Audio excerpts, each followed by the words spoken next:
Welcome to my channel. Try to hear the latest story. She rolled her eyes right in front of everyone at the rooftop bar. Honestly, Ethan can't even plan a proper weekend away, let alone build anything that lasts. The words cut through the music and laughter like a cold wind that I didn't say anything at first. I just finished the last sip of my beer, set the bottle down gently on the high-top table, and signaled the server for my tab. The group, her friends from the design firm and their partners, went quiet, sensing the shift. I signed the receipt for my drink only, left a generous tip, and stood. "Enjoy the rest of the night," I told them calmly, nodding once to the table. Then I walked toward the elevator without looking back.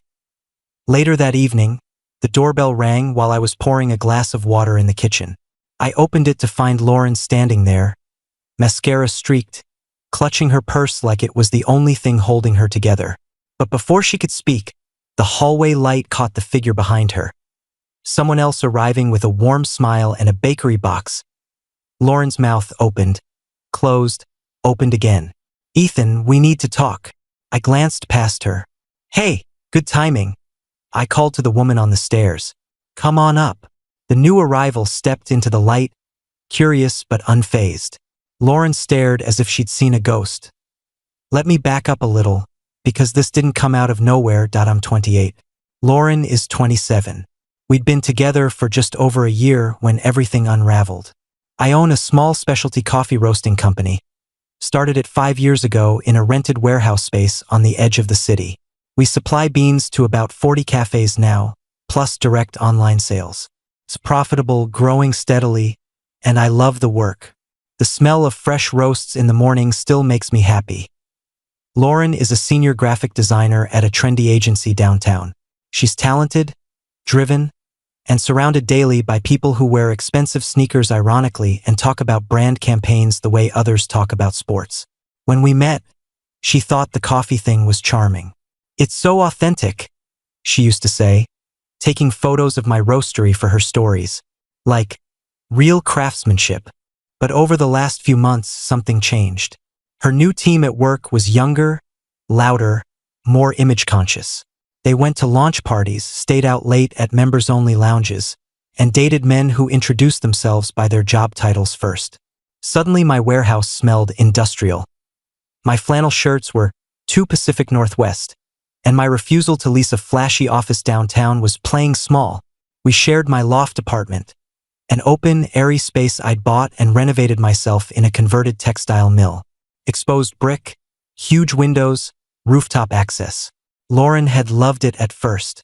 Then her friends started visiting and making little comments. "It's cute," one said, "but imagine living in the new glass tower on 14th.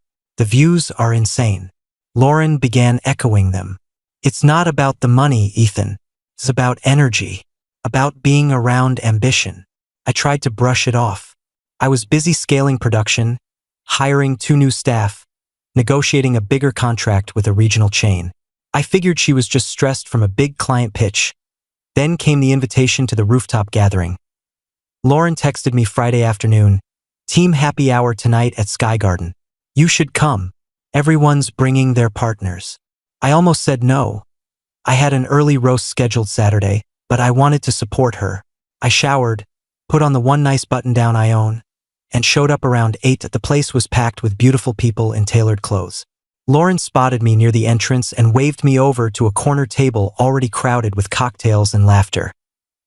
"This is Ethan," she introduced, her hand barely touching my arm. "He does coffee." Her coworker Jenna tilted her head. "Like, barista?" "No, he owns a roasting company," Lauren clarified quickly. "Wholesale beans and stuff." "Cool," said Jenna's boyfriend, Ryan, who worked in venture capital. "Niche market, right?" The conversation drifted to their recent group trip to Tulum.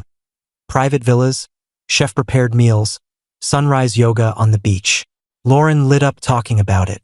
I listened, sipping my beer, enjoying the skyline view. Then Ryan mentioned he'd just closed a seed round for a new app. His friend Marcus, dating another designer named Qley, talked about his role at a fintech startup. equity package, potential IPO in 2 years. Everyone nodded appreciatively. Someone asked what my 5-year plan looked like. I told them honestly. Expand the roastery, open a flagship cafe with tasting room, maybe start exporting to Japan where specialty coffee is booming. Lauren laughed, a sharp, embarrassed sound. He says that, but really he just wants to keep doing the same thing forever. No big risks, no real growth. The table went quiet for a beat. I raised an eyebrow. I think steady growth is real growth. She waved a hand. It's different when your friends are building unicorns and you're roasting beans in a warehouse. Jenna tried to smooth it over. Coffee is huge right now. Everyone's into third wave stuff. But Lauren wasn't done. It's not about the product. It's about scale. Ambition. Ethan's comfortable staying small. Marcus leaned forward. Nothing wrong with lifestyle business. Lauren shot him a look. Exactly. Lifestyle. Not legacy. I felt heat rising in my chest, but I kept my voice even. I'm employing 8 people now with health benefits. We turned profit every quarter last year. That's not nothing. She rolled her eyes again. That same dismissive flick that had started appearing at home. Money isn't the point. It's the vision, the network, the presence. Ryan chuckled awkwardly. Claire sipped her drink and looked away. Then Lauren turned to me directly, voice carrying over the music. Honestly, Ethan can't even plan a proper weekend away, let alone build anything that lasts. The words landed hard. Jenna's mouth formed a small O. Marcus stared at his phone suddenly. I felt every pair of eyes on me. My pulse thudded in my ears, but I didn't raise my voice. I just nodded once, like I was confirming something to myself. I set my empty bottle down, caught the server's eye, and asked for my check. Lauren watched, confused. What are you doing? Heading home, I said simply. Long day tomorrow. You're leaving? Just like that. Seems like the right moment. I signed for my single beer, left cash for the tip, and walked away. No dramatic speech, no storming off. Just gone. The elevator ride down felt longer than usual. Outside, the night air was cool. I drove home listening to an old playlist, windows down, letting the city blur past. By the time I got to the loft, the adrenaline had faded into something calmer, relief, maybe. Clarity. I was halfway through a sandwich when my phone started lighting up. Texts from Lauren. I'm sorry. I drank too much. That came out wrong. Everyone's asking where you went. Are you mad? I didn't reply. I finished eating, took a shower, and went to bed. The next morning, she'd left a voicemail, voice thick with tears, saying she was staying at Jenna's for a few days so I could process. I listened once, then deleted it. Sunday, I drove out to the roastery even though it was technically closed. Spent the day reorganizing storage, cupping new samples from Ethiopia, sketching layouts for the future cafe. Work grounded me. Monday afternoon, I stopped at the farmer's market for produce. That's when I saw Sophie. We'd gone to college together, shared a marketing class sophomore year, stayed loosely in touch through mutual friends. She'd moved away after graduation to work in nonprofit communications, but apparently she was back.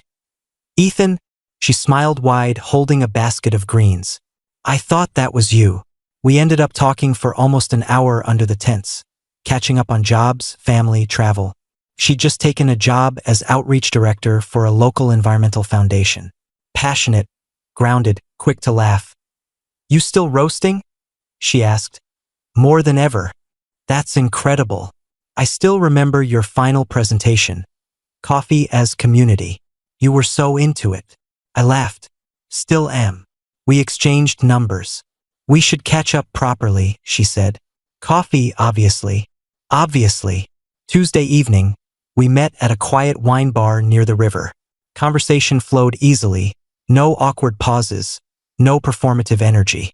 She asked real questions about the business, listened intently when I described the new single origin lines. That kind of intentionality is rare, she said. Building something meaningful. I felt myself relax in a way I hadn't in months. Wednesday, she came over for dinner.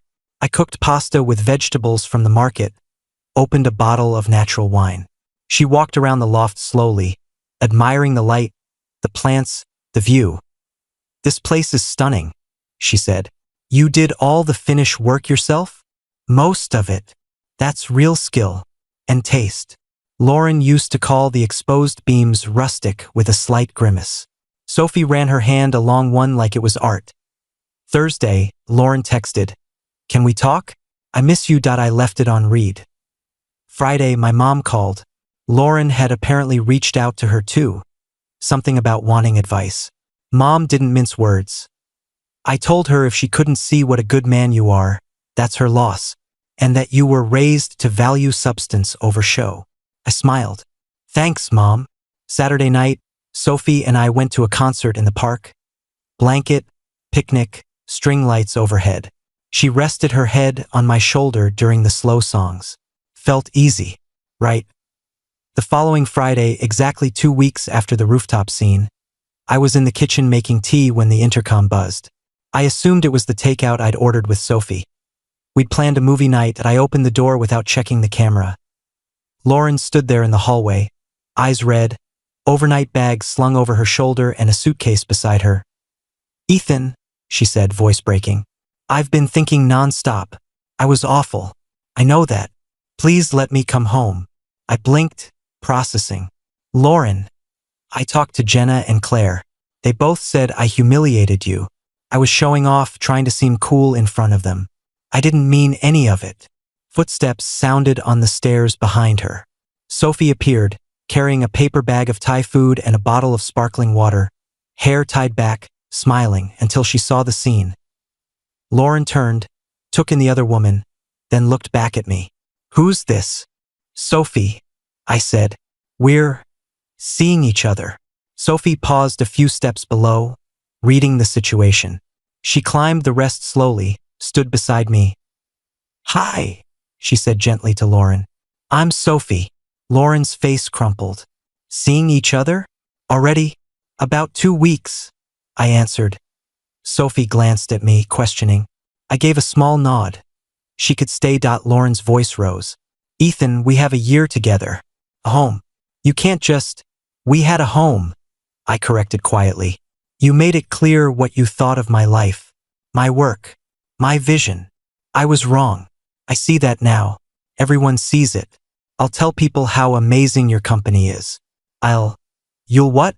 Change your opinion because your friends told you to? Or because you realized the rent downtown is insane without my half?" She flinched.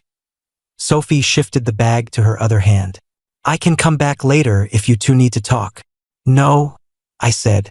"Stay. This won't take long." Lauren wiped her eyes. "We can fix this. I love you." I looked at her for a long moment. "You love the idea of a certain kind of life, one that looks good in photos. But you look down on the life I've built, the one that actually supports us. That's not something you flip overnight." "It's not about the money," she started. "It never was for me," I said.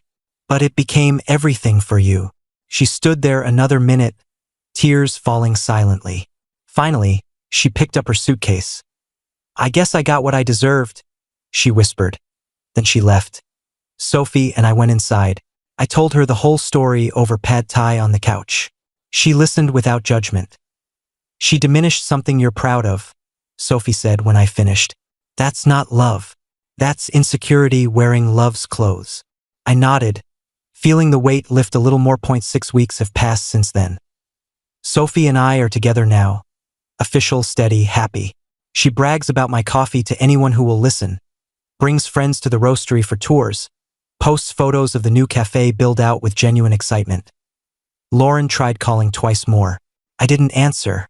Eventually, Jenna reached out through a mutual friend to apologize on behalf of the group. Said Lauren had moved back in with her parents temporarily.